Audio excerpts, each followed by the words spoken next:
Maya Chen had always known she was different. Growing up on Earth's colony ship Perseverance, she'd watched other kids struggle with the artificial gravity, while she moved like she was born for it. At 19, she stood barely 5 feet tall, but her muscles were dense as steel cables, forged by a childhood spent in the ship's high-gravity training zones. The day everything changed started like any other. Maya was working her shift in the hydroponics bay when the alarm screamed through the ship. Red lights bathed everything in crimson as Captain Morrison's voice crackled over the intercom. All hands to emergency stations. We've been pulled from hyperspace by an unknown force. Maya's hands never stopped moving as she secured the delicate plant specimens. Around her, other crew members panicked, but she remained calm. Earth had trained its children well. Panic was a luxury they couldn't afford in the void of space. The ship shuddered violently, throwing several workers to the ground. Maya barely shifted her stance, her enhanced reflexes keeping her upright. Through the observation window, she could see strange ships surrounding the Perseverance. They were elegant, almost organic in design, nothing like the brutal efficiency of human engineering. "Attention, human vessel," a melodious voice filled the ship. "You have entered Kythera space without permission. Prepare to be boarded."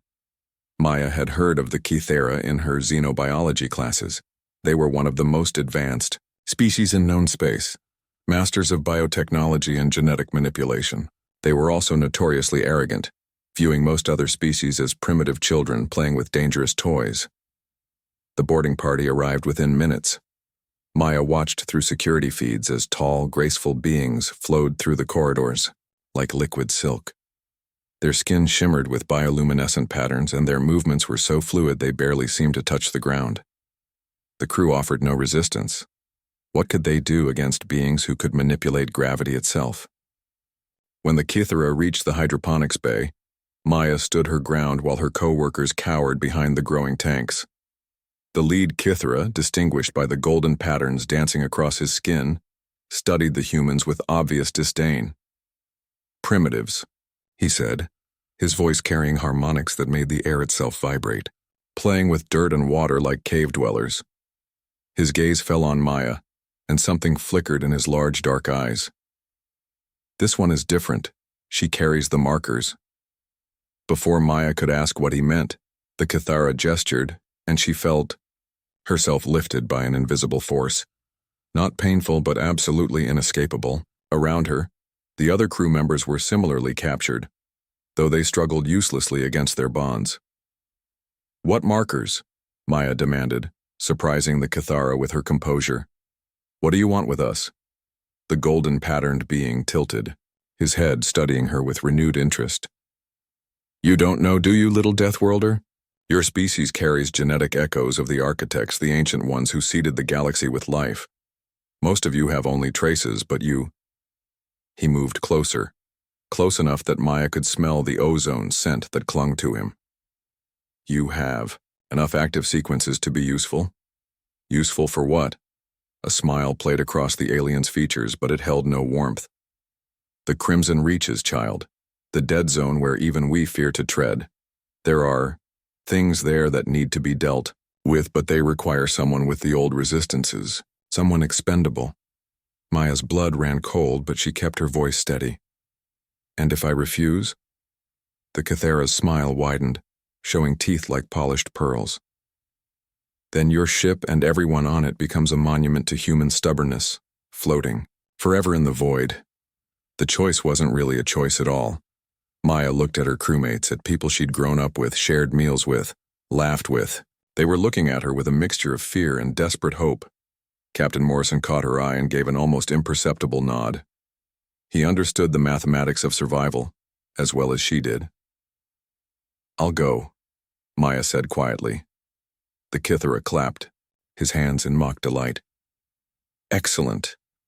Such wisdom in one so young. You'll be transported immediately to the edge of the reaches. There's a small survival craft waiting, atmospheric capable, basic supplies enough to give you a fighting chance." A fighting chance against what? But the alien was already turning away, gesturing for his subordinates to release the other humans. "You'll discover that soon enough, little Deathworlder." Try not to disappoint us. The last 3 subjects were quite fragile. As Maya was led away from everything she'd ever known, she caught a glimpse of Earth's sun through a porthole, just another star among millions now. She thought of the stories her grandmother used to tell her, about the first humans who left Earth's cradle, about how they'd survived in places that should have killed them through sheer stubborn refusal to die. The Cathera might think they were sending her to her death, but they'd made one crucial miscalculation. They saw a small human girl and assumed weakness. They didn't understand that Earth didn't breed the weak. Every human alive was the descendant of survivors, of creatures who'd clawed their way up from the bottom of the food chain through intelligence, determination, and an absolute refusal to quit. As the transport ship carried her toward the Crimson Reaches, Maya began to plan. Whatever was waiting for her in that dead zone, it was about to learn why humans had earned the title Deathworlders. The stars wheeled by outside the viewport, cold and distant.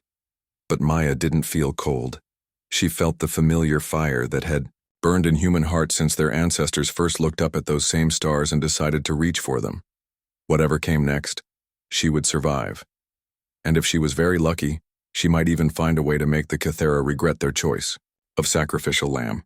The survival craft was exactly what the Cathera had promised. Basic. Maya ran her hands over the simple controls, noting the limited fuel reserves and minimal life support. The vessel was designed for short-term survival, not extended exploration. They really didn't expect her to last long. Through the cockpit window, the Crimson Reaches stretched before her like a wound in space itself. The region got its name from the eerie red nebula that filled it, but up close, Maya could see it was more complex than that. Streams of crimson gas twisted around dark masses that seemed to absorb light itself. Occasional flashes of energy lit up the depths like lightning in a storm that never ended. Beginning atmospheric entry, she announced to no one, following the protocols drilled into every human since childhood. Even alone, especially alone, you followed procedure. The craft shuddered as it hit the atmosphere of the closest world. Maya had expected a dead rock, but as she descended through the crimson clouds, she glimpsed something that made her heart race. Structures. Massive, impossible structures that stretched up from the surface like the ribs of some titanic creature. The landing was rougher than she'd have liked, but the craft held together. Maya suited up in the basic environmental gear the Cathera had provided, and stepped out onto the surface of a world that defied every law of physics she knew. The sky above was a swirling mass of red and black, with 3 moons hanging at impossible angles. The structures she'd seen from orbit were even more impressive up close. Towers of what looked like living bone, twisted into helical patterns that hurt to look at directly. And everywhere, coating the ground like frost, were the remains of starships.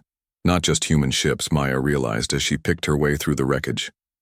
She recognized Cathara biohulls, the geometric perfection of Zenthari construction, even the crystalline fragments of Void Walker vessels. All the major species were represented here, their ships reduced to scattered debris. "What happened here?" she whispered, her voice lost in the thin atmosphere. Her answer came from behind her. "They tried to claim what wasn't theirs." Maya spun, her hand going automatically to the plasma cutter on her belt. Standing among the wreckage was a figure that made her breath catch. Tall, easily 7 feet, with skin that seemed to shift between deep purple and black. But it was humanoid, definitely humanoid, and when it smiled, she saw teeth that were sharp but not predatory. "You're not Cathara," the being said, tilting its head. "Interesting. They usually send their own failed experiments. Who are you?" Maya kept her hand on her weapon but didn't draw it. Something about this creature suggested that hostility would be a fatal mistake. "I am Thane Korvax of the Hegemony. Or rather, I was, before my people decided I was too dangerous to live." He gestured at the wreckage around them. "These ships all came here for the same reason. The Nexus." "The Nexus?" Korvax pointed toward the bone towers. "An ancient construct, older than any of our civilizations. It's supposed to grant incredible power to whoever can claim it, but it has defenses, defenses that don't distinguish between conqueror and explorer. As if summoned by his words, movement stirred in the shadows between the towers. Maya caught glimpses of sleek, predatory shapes that moved too fast for her eyes to track properly. One of them paused at the edge of her vision, and she got a clear look at something that made her stomach clench. It looked like a cross between a spider and a shadow, with too many legs and eyes that glowed like stars. But worse than its appearance was the way it moved. Intelligent, purposeful hunting. Sentinels, Korvac said casually. They've been guarding this place for millennia. I've been hiding from them for 3 years now, ever since my ship was destroyed, trying to reach the Nexus. 3 years? Maya looked at him with new respect. How have you survived? Carefully, very carefully, and by learning their patterns. He studied her with obvious curiosity. But you're different from the usual sacrifices they send here. What are you? Maya straightened, meeting his gaze directly. Human. From Earth. Korvac's eyes widened. A Deathworlder. I've heard the legends, but I thought they were exaggerated. He looked her up and down, taking in her compact build and the easy way she moved in the planet's gravity. Perhaps they weren't. A sound echoed across the wasteland, part howl, part electronic scream. The sentinels were stirring, and Maya could see more shapes moving between the towers. They seemed to be converging on something. They're hunting, Korvac said, his voice tight with concern. Something's got their attention. Maya pulled out a small scanner from her kit and swept the area. The readings made her frown. There's another ship, fresh crash about 2 kilometers north. Survivors? Maybe. The life signs are faint. Korvac shook his head. Anyone out there alone is dead. The sentinels will find them within hours. Maya was already checking her gear. Then we'd better move fast. We? Korvac caught her arm. I told you I've survived 3 years by being careful. Running toward danger is not careful.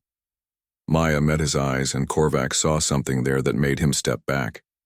It wasn't anger or recklessness. It was something colder, more focused. The look of a predator deciding whether something was prey or competition. On Earth, Maya said quietly, we have a saying, we don't leave people behind. Ever. She started walking toward the crash site, her stride confident despite the alien terrain.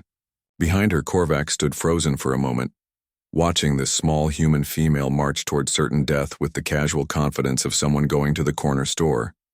Then, despite every survival instinct screaming at him, he followed her as they made their way across the debris field. Korvac found himself studying his unexpected companion. She moved through the wreckage with an efficiency that spoke of training, but there was something else. She paused at certain pieces of debris, running her hands over scorched hull plating or twisted metal struts. Not random exploration, she was learning. Reading the story the wreckage told about how these ships had died. The Sentinels use some kind of energy weapon, she said without turning around, something that destabilizes molecular bonds at the quantum level. Korvac stumbled. How could you possibly know that? Maya held up a piece of hull plating, pointing to the way the metal seemed to fade from solid to powder along a perfect line. Materials engineering was one of my specialties on the ship. This kind of damage pattern only happens when you disrupt the fundamental forces holding matter together. She was right, of course. Korvac had reached the same conclusion after months of study. She'd figured it out in minutes. What else can you tell me about Deathworlders? He asked as they climbed over the twisted remains of a Zinthari cruiser. Maya smiled, and for the first time since meeting her, Korvac saw something genuinely warm in her expression. We're stubborn, and we really don't like bullies. Above them, the crimson sky flickered with energy discharges, and the howls of the sentinels grew closer. But Maya Chen, human daughter of Earth, kept walking toward the sound of trouble, and despite everything, Korvac found himself believing they might actually survive this. The crashed ship was unlike anything Maya had seen before. It looked almost grown rather than built, with smooth curves and organic patterns that reminded her of seashells. But whatever species had created it, they were in serious trouble. Maya knelt beside a rupture in the hull and peered inside. Two figures lay motionless in what looked like command chairs, their bodies covered in a crystalline substance that pulsed with soft blue light. Axiom, Korvax breathed, joining her at the breach. I thought they were extinct. What's that covering them? Stasis cocoons, their emergency life support system. Korvax ran his scanner over the forms. They're alive, but barely. The cocoons are failing. Maya was already pulling tools from her kit. How do we get them out? You don't understand.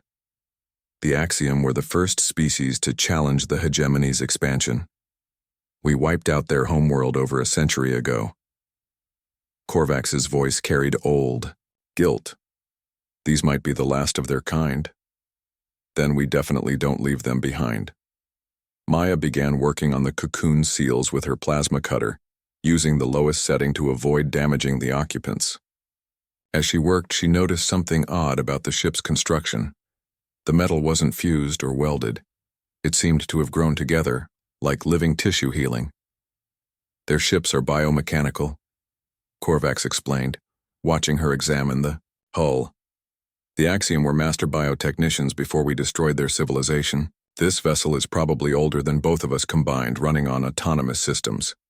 The first cocoon cracked open with a sound like breaking glass. Inside was a being that looked almost human at first glance, but with skin that shimmered like oil on water and eyes that held depths Maya couldn't fathom. As the stasis field collapsed, the Axiom's eyes fluttered open. Safe, Maya said softly, holding up her hands to show she was unarmed. You're safe. The Axiom looked at her with confusion, then terror, as it saw Korvax behind her. It tried to speak but only managed a whisper. Hegemony. Why, mercy. Not hegemony anymore, Korvax said quietly. Exile, like you. Maya helped the Axiom sit up, noting how the being's body temperature was significantly lower than human normal. What's your name? Echo of distant stars, the Axiom replied, its voice gaining strength. But you may call me Echo. You are not known to me, small one. What species? Human. From Earth. Echo's eyes widened. Deathworlder. The legends speak truly. You exist. It looked between Maya and Korvax with growing understanding. You freed me knowing nothing of my people, knowing only that I lived. That's usually enough, Maya said, moving to the second cocoon. The second Axiom was smaller, younger looking, with the same shimmering skin but patterns of silver that ran along its limbs like circuits. When it awakened, it immediately moved, to protect Echo, positioning itself between the older Axiom and their rescuers. Peace, harmony of growing things, Echo said gently. These ones helped us. Harmony looked at Maya with suspicion, then curiosity. You are the human, the Deathworlder child the Sentinels brought here. The Sentinels brought me? Maya frowned. I thought the Kythera did. The Kythera served the Sentinels, whether they know it or not, Echo said, struggling to stand. The ancient ones who built this place still guide events from the shadows. They brought you here for a purpose. Before Maya could ask what that meant, the sound of approaching Sentinels cut through the air. Through the hole in the ship's hull, she could see sleek shapes moving through the wreckage field, searching. They've found us, Korvax whispered. Maya looked around the small ship, her mind racing. Can this thing fly? Harmony made a sound that might have been laughter. It has been trying to repair itself since we crashed, but the quantum matrix is damaged. It needs components we don't have. What kind of components? Echo pulled up a holographic display that showed the ship's systems. Resonance crystals. They focus the biotechnical energy that powers our vessels. Without them, we are trapped. Maya studied the display, noting similarities to Earth technology she'd worked with. Where would we find these crystals? All three aliens looked at her like she'd suggested juggling stars. The only source on this world is the Nexus itself, Korvax said. But that's suicide. No one gets close to the Nexus and survives. No one's tried with a Deathworlder, Maya pointed out. Outside, the sentinel howls were getting closer. Through the breach, Maya could see eyes like burning stars turning in their direction. They had maybe minutes before discovery. "There's something else," Echo said quietly. "The Nexus isn't just a power source. It's a test. The Ancient Ones built it to identify successors, those worthy of their legacy." "Successors to what?" "Control of the galaxy," Harmony whispered. "The power to reshape civilizations, to end wars, to bring peace or chaos as they chose." Maya felt a chill that had nothing to do with the planet's temperature. "And the Kithara know this?" "Every advanced species knows the legend," Korvax confirmed. "It's why we've all tried to claim it. But the trials, and they're designed to eliminate anyone who seeks power for selfish ends." The first sentinel appeared at the breach, its spider-like form moving with liquid grace. Maya grabbed her plasma cutter and fired, the beam splashing harmlessly off the creature's shadowy hide. "Energy weapons don't work," Korvax called out. "Physical force only." Maya dropped the cutter and drew the molecular blade from her belt, a close combat weapon every human carried. As the sentinel rushed her, she sidestepped with inhuman speed and drove the blade into what looked like a joint. The creature screamed, a sound like tearing metal, and dissolved into shadow. "Impossible," Echo breathed. "No one has ever killed a sentinel before." Maya was already moving, grabbing supplies and checking her gear. "Then I guess they haven't met the right person yet." She looked at her three companions. "I'm going to the Nexus. You can come with me, or you can stay here and hope those things get bored. But I'm not spending the rest of my short life hiding in the wreckage." Echo and Harmony exchanged a look that spoke of shared thoughts. Korvax just shook his head in amazement. "You're insane," he said. Maya grinned, the first truly happy expression any of them had seen from her. "Lady, you have no idea," as they prepared to leave the relative safety of the crashed ship, Maya felt something she hadn't experienced since leaving the Perseverance. Hope. Not just for survival, but for something more. The Ancient Ones had built their test to find successors, but they'd made one crucial error in their calculations.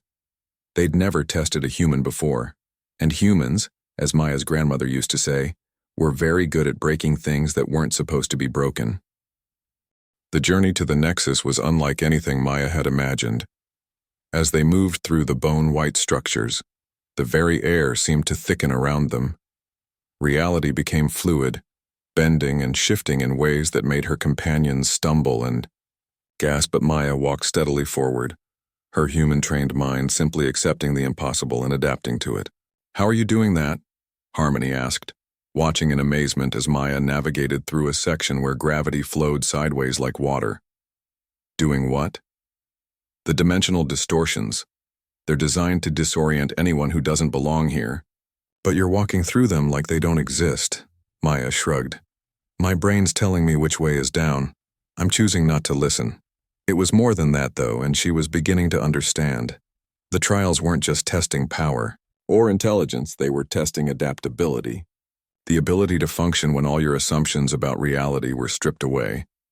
And humans, species that had evolved on a world that regularly tried to kill them with weather, predators, and natural disasters, were very good at adapting. They reached the first real challenge as the sun-like star at the center of the Nexus began to pulse with increased intensity. Before them stretched a bridge made of what looked like crystallized light, spanning a chasm that dropped into swirling darkness. "The Bridge of Truth," Echo said softly. "According to legend, it will only support those who face themselves honestly." Korvax went first, his steps hesitant but steady. Halfway across, he stumbled as the bridge flared with energy. Maya could see images playing in the light around him. Hegemony warships destroying cities, civilians fleeing in terror.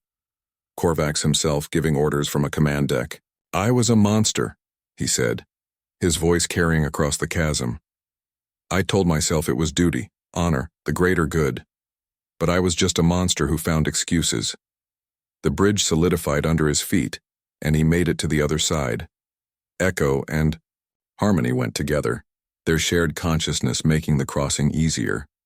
The images around them showed their people's last stand, The final moments of their homeworld, the desperate evacuation that saved so few. We could have fled earlier, Echo admitted. Could have saved more, but pride made us stay and fight longer than wisdom demanded. They reached the far side safely. Maya stepped onto the bridge alone, and immediately the crystallized light began showing her images. But not what she expected. Instead of scenes of failure or guilt, she saw moments of choice. Every time she'd chosen to help someone else at cost to herself. Every time she'd stood up to bullies despite being smaller and weaker. Every time she'd kept going when quitting would have been easier. "I'm not perfect," she said to the bridge, to the ancient intelligence judging her. "But I try to do right, even when it's hard. Especially when it's hard." The bridge sang, a sound like crystal bells, and light flowed around her like water. When she reached the other side, she found her companions staring at her in awe. "The bridge has never reacted like that before," Echo whispered. "What do you mean?" "It approved of you," Harmony said. "Not just accepted you, but approved. As if you were exactly what it was looking for." The next trial was a maze of mirrors, each reflection showing a different possible future. Maya saw herself as a Kithara experiment, brain-wiped and docile. As a hegemony warrior, conquering worlds in the name of order. As a broken exile, hiding among the wreckage and slowly going mad. But she also saw other futures. Herself standing before the Galactic Council, humans and aliens working together as equals. Ships bearing Earth's symbol, bringing aid to disaster zones. The galaxy united not through conquest but through cooperation. "Choose," a voice whispered from everywhere and nowhere. "Choose what you will become." Maya reached out and touched the mirror showing the united galaxy. Her hand passed through the surface like it was water, and the other reflections shattered. The maze walls dissolved, revealing the heart of the Nexus. It was beautiful and terrible at the same time. A sphere of pure energy suspended in a chamber that seemed to exist outside normal spacetime. Around it, holographic displays showed the positions of every inhabited world in the galaxy, every fleet, every civilization. "The control matrix," Korvax breathed. "Legends say whoever claims it gains the power to reshape galactic civilization." "And the Sentinels?" Maya asked. Her answer came from the shadows around the chamber as three figures stepped into view. They looked like the Sentinels but larger, more defined. Ancient beyond measure but carrying themselves with the bearing of beings who had once ruled stars.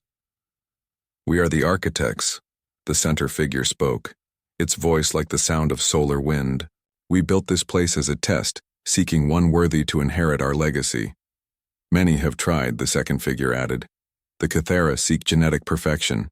The hegemony desires order through strength. Others want power for its own sake. But you," the third figure focused on Maya, "you seek something different. You wish to build rather than conquer." Maya stepped forward, feeling the weight of cosmic attention on her small form. "I want people to stop hurting each other. I want species to work together instead of fighting over scraps. I want the galaxy to be better than it is. Even if it means giving up power yourself." Maya didn't hesitate. Especially then.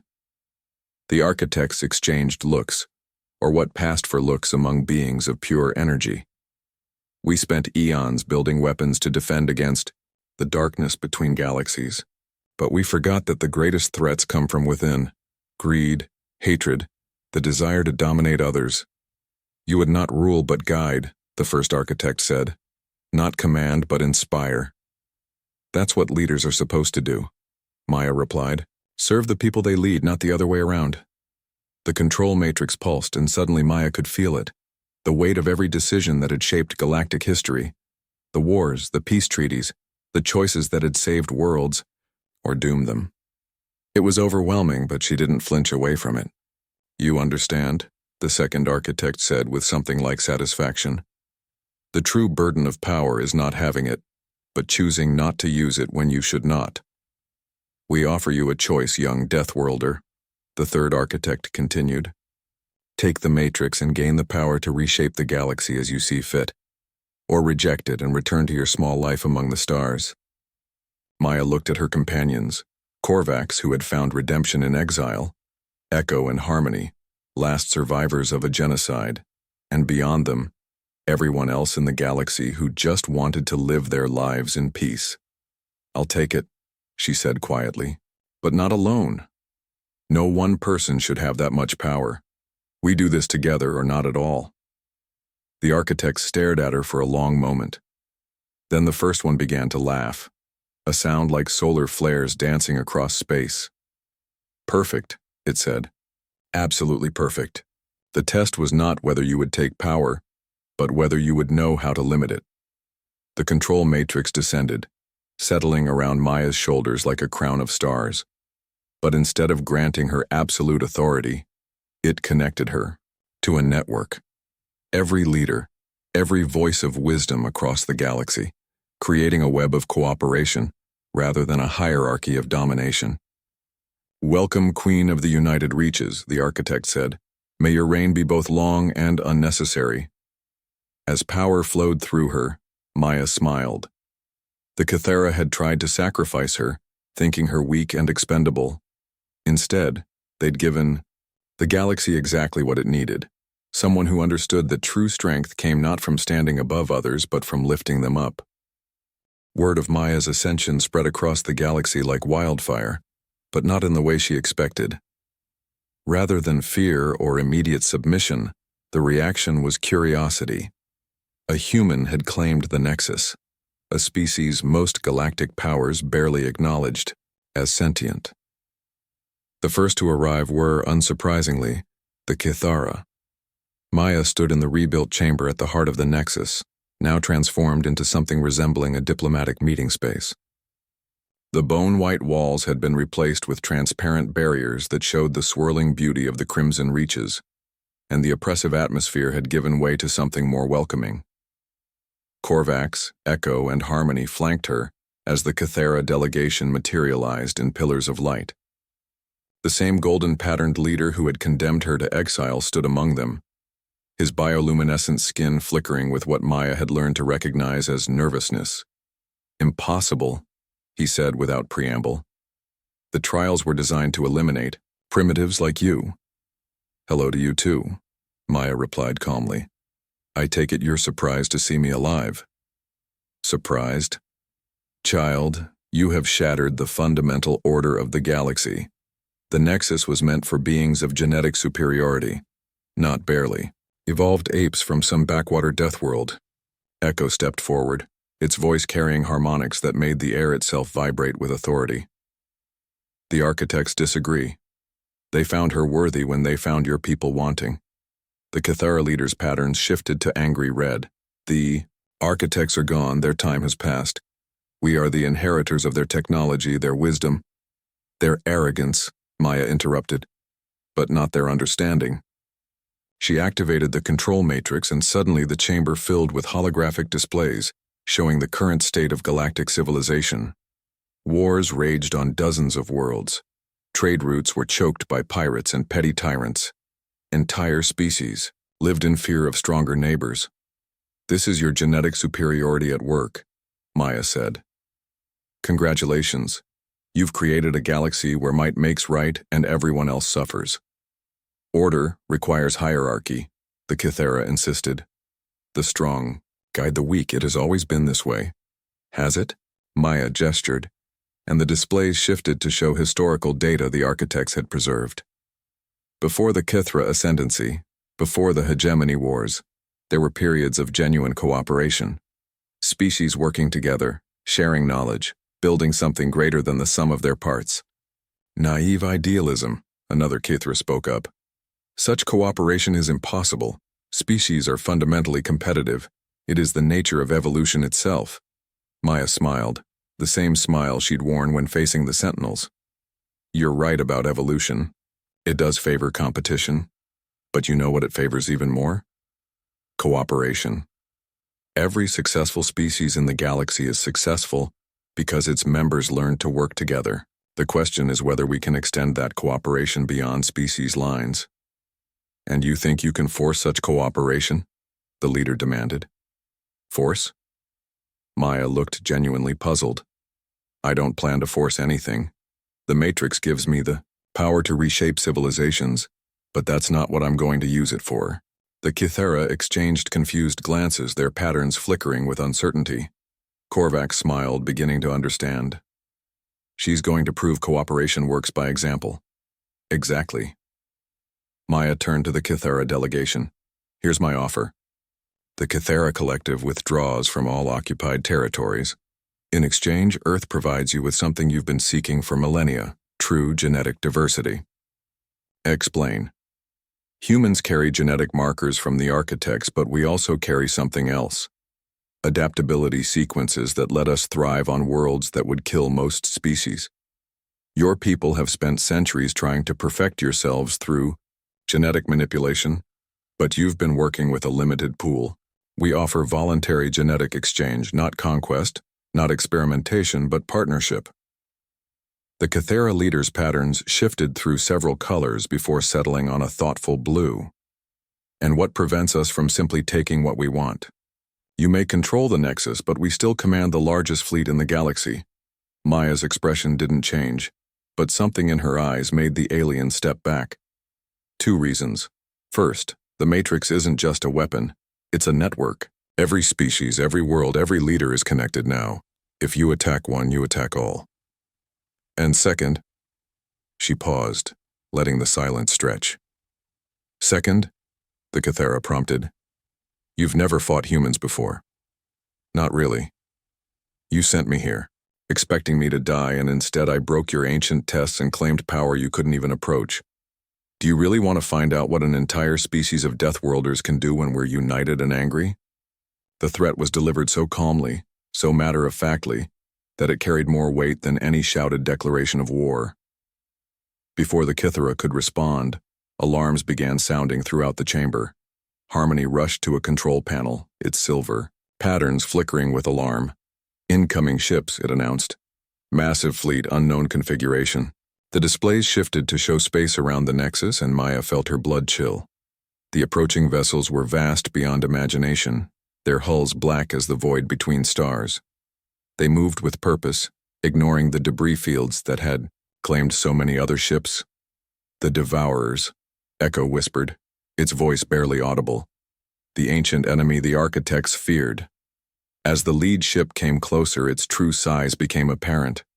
It was larger than some moons, its surface covered in what looked like feeding tubes and processing organs, and it wasn't alone. Dozens of similar vessels followed in its wake. I thought they were a myth, Korvac said, his face pale. All myths have roots in truth, Maya replied grimly. The question is, what do they want? Her answer came as a communication. Burst flooded the chamber with alien harmonics that hurt to hear. When the translation matrix finally processed it, the message was simple and terrifying. Architects detected, inheritor, identified, consumption, begins. Maya felt the matrix pulse around her as it automatically began calculating defensive strategies. The power was there. She could feel weapons systems across the galaxy. Responding to her will, fleets beginning to move at her unspoken command. But she also felt something else. The network the architects had built wasn't just about control, it was about understanding. And as her consciousness touched the approaching Devourers, she sensed something unexpected. They were afraid. They're not invaders, she said suddenly. They're refugees. What? Korvac stared at her in disbelief. Those things have been the boogeyman of galactic civilization for millennia. Maya closed her eyes, letting the Matrix show her what the Devourers truly were. Once they had been like the other species, builders, explorers, dreamers. But something had gone wrong in their development. Their biology had become locked in a pattern of endless consumption, unable to stop, unable to change. They've been running, she said softly. Running from themselves, from what they became. The architects built the Nexus partly to find a solution for them. The Kythera leader made a sound of disgust. Sentiment will not save us from being devoured. No, Maya agreed. But understanding might. She opened a communication channel to the lead Devourer ship, feeling the matrix translate her thoughts into harmonics the ancient beings could understand. I am Maya Chen, inheritor of the Nexus. I know what you are, what you've suffered, I want to help. The response came back immediately, filled with eons of pain and self-loathing. No. Help. Only. Hunger. Only. Consumption. Cannot. Stop. The architects thought they could help you. I think they were right, but they tried to do it alone. We don't have to. Maya turned to her assembled allies, former enemies who had become something more. The Matrix isn't just about controlling the galaxy, it's about healing it, all of it. She looked at each of them in turn. Korvax with his warrior's strength, Echo and Harmony with their biotechnical mastery, even the Cathara with their genetic expertise. The Devourers need what we all have: cooperation, diversity, the willingness to change. Alone, none of us could help them. Together, we might be able to give them back their choice. The chamber fell silent, except for the humming of the approaching ships. Maya stood at the center of it all, a small human girl from a backwater world, holding the fate of the galaxy in her hands. But she wasn't holding it alone anymore. And that, she was beginning to understand, was exactly the point. The plan that saved the galaxy was born from the desperate audacity that humans called hope. Maya stood in the center of the Nexus chamber as representatives from every major species worked frantically around her. The Cathara had put aside their genetic supremacist philosophy long enough to contribute their biomanipulation expertise. Korvax coordinated military assets that could buy them time. Echo and Harmony interfaced directly with the ancient architect databases, searching for theoretical frameworks. And through it all, the Devourer fleet waited in the space beyond. Their massive ships holding position in what Maya was beginning to understand was a gesture of incredible self-restraint. The biological patterns are stable, the lead Cathara scientist reported, her golden patterns now shifting to respectful blue when she addressed Maya. Your proposed genetic therapy could theoretically restore their metabolic autonomy. Theoretically, Korvax emphasized, we're talking about reversing millions of years of evolutionary lock-in. Even with the Matrix amplifying the effect, the energy requirements are staggering. Maya nodded, studying the holographic models floating around her.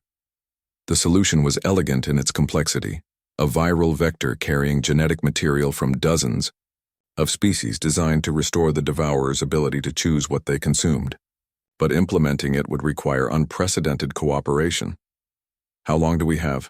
She asked. Harmony looked up from its bioscanner interface. Their hunger cycles are accelerating. Being this close to so many inhabited systems is triggering. Their feeding responses, 6 hours, maybe 7, before they lose control entirely. Then we start now. Maya activated the Matrix, feeling its power flow through her like liquid starlight. But instead of using it to command, she used it to connect. Across the galaxy, every major shipyard, every research station, every biotechnical facility received the same message: volunteers needed for the greatest experiment in galactic history. The response was immediate and overwhelming.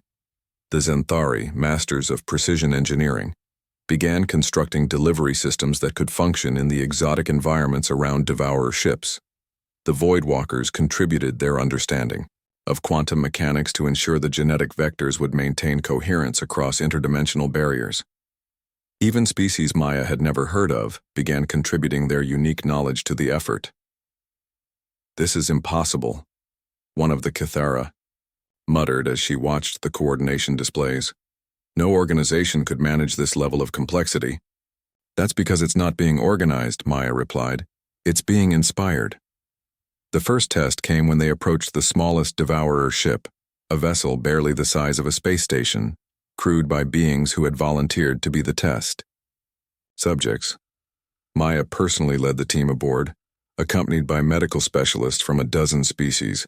The interior of the ship was both beautiful and horrifying. Living walls pulsed with bioluminescent patterns, but the corridors were lined with feeding mechanisms that spoke of biological desperation. And everywhere, the sweet, sick smell of perpetual consumption. The Devourers themselves were nothing like Maya had expected. Tall, graceful beings with skin that shifted between scales and feathers, they moved with obvious intelligence despite their biological prison. When they looked at Maya, she saw ancient sadness in their multifaceted eyes. "You came," their leader said, its voice a harmony of wind chimes and distant thunder. "Despite knowing what we are, what we might do to you." "Everyone deserves a choice," Maya replied simply, "even if they've been denied it for millennia." The treatment itself was almost anticlimactic. A single injection of the viral vector, then waiting as their modified genetics went to work. For 20 minutes, nothing seemed to happen. Then the ship's feeding systems began shutting down one by one. I choose," the Devourer leader whispered, tears streaming down its scaled cheeks.